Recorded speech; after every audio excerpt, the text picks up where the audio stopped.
Buenas noches, hoy vengo a presentar las propiedades físico-químicas de la leche entera de vaca. Y bueno, comencemos por una pequeña introducción. La leche. La leche se considera como uno de los alimentos necesarios para la alimentación y nutrición, utilizándose bien sea en su forma natural o en sus diferentes derivados, siempre y cuando se tengan en cuenta los requerimientos necesarios de higienización. No solo al momento de realizarse su ordeño, sino también todos los equipos utilizados.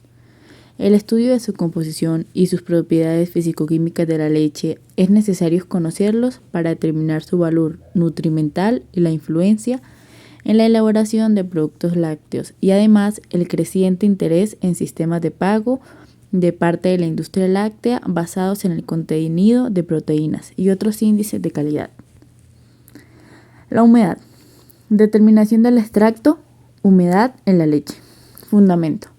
Se entiende por contenido en extracto seco de las leches natural, certificada, higienizada y esterilizada, el residuo expresado en porcentaje de peso, obteniéndose después de efectuada la desecación de la leche hasta peso constante en estufa a temperatura constante, de acuerdo al procedimiento descrito en la norma FIL 21-1962 de la Federación Nacional de Lechería.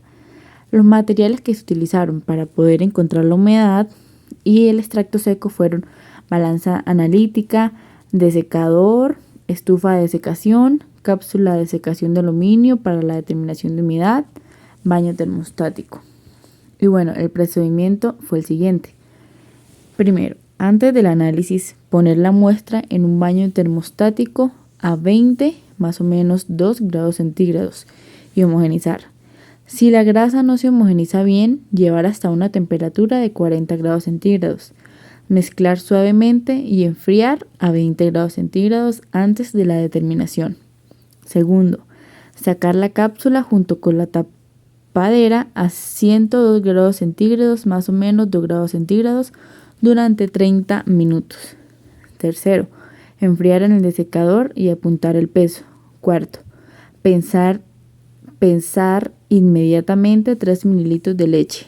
Anotar exactamente el peso de la muestra. Cuarto, introducir la cápsula a la estufa a 102 grados centígrados, más o menos 2 grados centígrados, dejando ladeada la tapadera y mantenerla hasta el peso constante. Quinto, transcurrido el tiempo, dejar enfriar la placa en el desecador y pesar.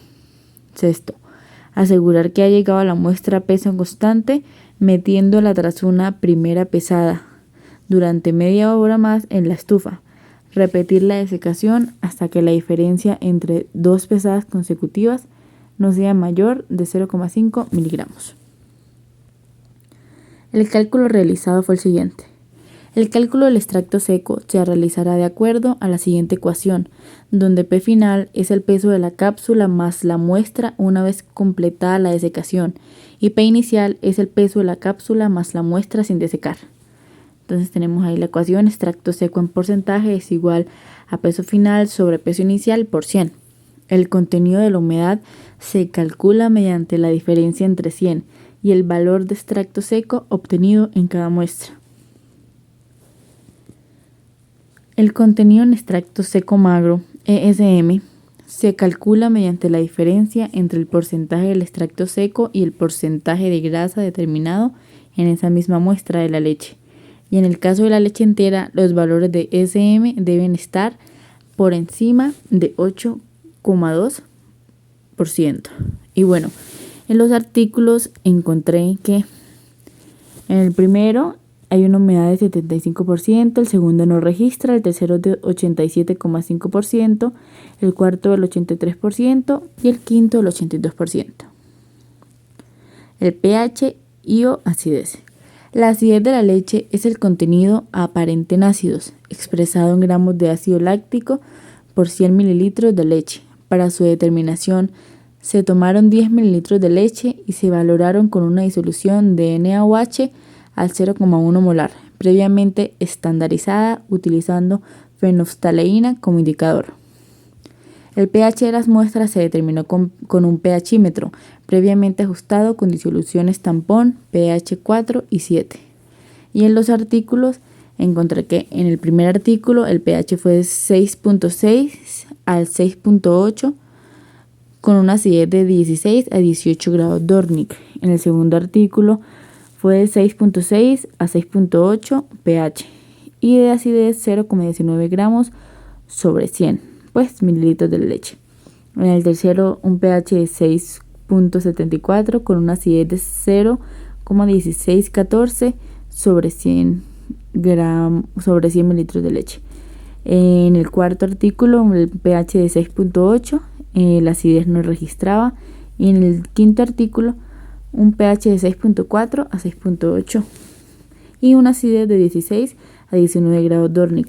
Como podernos dar cuenta, pues todos prácticamente están igual, o sea, no es tan diferente el pH ni la acidez.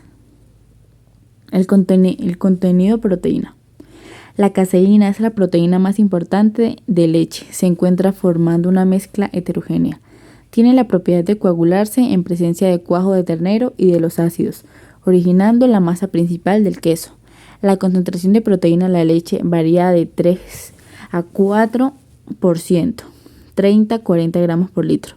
El porcentaje varía con la raza de la vaca y en relación con la cantidad de grasa de la leche. Existe una estrecha relación entre la cantidad de grasa y la cantidad de proteína en la leche.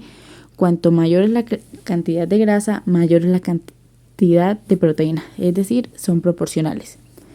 La albúmina se halla en disolución en la leche y se considera como una forma especial de la caseína. Suele quedarse casi toda en el suero, que queda después de la fabricación del queso, y tiene la propiedad de coagularse por el calor, formando el requesón. Determinar la estabilidad de las proteínas es un proceso de tratamiento térmico de pasteurización. La base de este método es el estado de equilibrio de las proteínas en suspensión coloidal.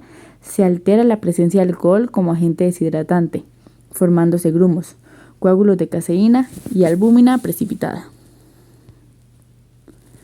Determinación del contenido de proteínas mediante el método Sorensen-Walker. El fundamento es que esta técnica determina el contenido de proteínas en la leche mediante una valoración ácido-base, ya que tras la adición de formol a la muestra, el formaldehído se une a los grupos amino de los aminoácidos de las proteínas, dejando los grupos carboxilos libres. Este hecho produce cambios en la acidez titulable de la leche, si no valorada como hidróxido sódico. La cantidad de hidróxido sódico utilizado en la neutralización es utilizada para calcular la cantidad de proteínas presentes en la muestra. Para ello, se utilizan materiales como la bureta graduada, el matraz Erlenmeyer y pipetas. Reactivos como solución de hidróxido sódico, solución comercial de formol y como indicador la fenftaleína. El procedimiento es tomar 10 mililitros de leche problema en un matraz Erlenmeyer, añadir 20 mililitros de agua destilada y adicionar una gota de fenftaleína. Neutralizar la acidez titulable natural de la leche como la solución de hidróxido sódico hasta la aparición de un color rosa. Añadir posteriormente a la leche neutralizada 2 o 3 mililitros de formol para dejar libres los grupos carboxilos de los aminoácidos. Tras la adición del formol, la muestra se vuelve a acidificar y se muestra nuevamente de color blanco. Añadir unas gotas de fenftaleína y valorar la acidez como hidróxido sódico hasta la aparición nuevamente de color rosa. En los cálculos se tiene que la cantidad de hidróxido sódico al 0,1 normal gastados en la segunda valoración se multiplican por 2,24 y el resultado se expresa como porcentaje de proteínas. El contenido de caseína en la leche lo podemos calcular a partir de una regla de 3, teniendo en cuenta que la cantidad de caseína en la leche de la vaca es aproximada del 78,5%. Y pues en los 5 artículos casi todos concordaban en la proteína. La ceniza. Las cenizas o sólidos es factor de referencia para sacar los productos del mercado y que indican sales, sólidos grasos, no grasos, etc. Las cenizas se determinan por medio del método Gerber y Milkowskan. Este método volumétrico Presenta un carácter tanto empírico, ya que varios factores afectan la gravedad específica de la grasa separada. Variaciones propias de las grasas, ácidos grasos presentes, solubilidad de las grasas en los disolventes, etc. Con este método volumétrico, la muestra se sitúa en un butirómetro y se descompone utilizando ácidos o álcalis de manera que la grasa es liberada. Esta se separa por métodos mecánicos y se colecta en el cuello calibrado. En los artículos, en el primero se registraba una ceniza de entre el 0,1 y 2,0%. En el segundo un 0,65%, el tercero no registraba, en el cuarto un 0,8% y en el quinto un 0,74%. Y bueno, condiciones para que una planta procese 1 tonelada de alimento por día. El objetivo de las buenas prácticas en las explotaciones lecheras es la producción de la leche inocua y de calidad a partir de animales sanos y en condiciones generalmente aceptables. A estos efectos, los productores de leche deben aplicar las buenas prácticas agrícolas en las siguientes áreas: sanidad animal, higiene del ordeño, nutrición, bienestar animal, medio ambiente y gestión socioeconómica. Condiciones generales para humedad si el alimento se comercializara deshidratado. La leche entera deshidratada y la leche entera en polvo hacen referencia a términos definidos por la Administración de Alimentos y Medicamentos de los Estados Unidos y en el Código Alimentario, respectivamente. La leche entera deshidratada debe contener entre el 26% y el 40% de grasa láctea por peso, tal como es, y no más del 5,0% de humedad por peso, sobre la base de los sólidos no grasos de la leche. La leche entera en polvo puede contener entre el 26% y el 42% de grasa láctea, y el nivel de proteínas puede ajustarse a un mínimo del 34% en los sólidos no grasos de la leche. Y bueno, en la comparación con la norma nacional o internacional, aquí tenemos pues las normas que se tienen para la leche cruda, para la leche de vaca. Y casi en todos los artículos que se encontraron concordaron con estos parámetros que se tienen que tener. No fue mucho el cambio en los artículos encontrados. Y aquí están nuestras referencias bibliográficas, que estos fueron los 5 artículos que utilicé. Y además una fuente de información. Gracias.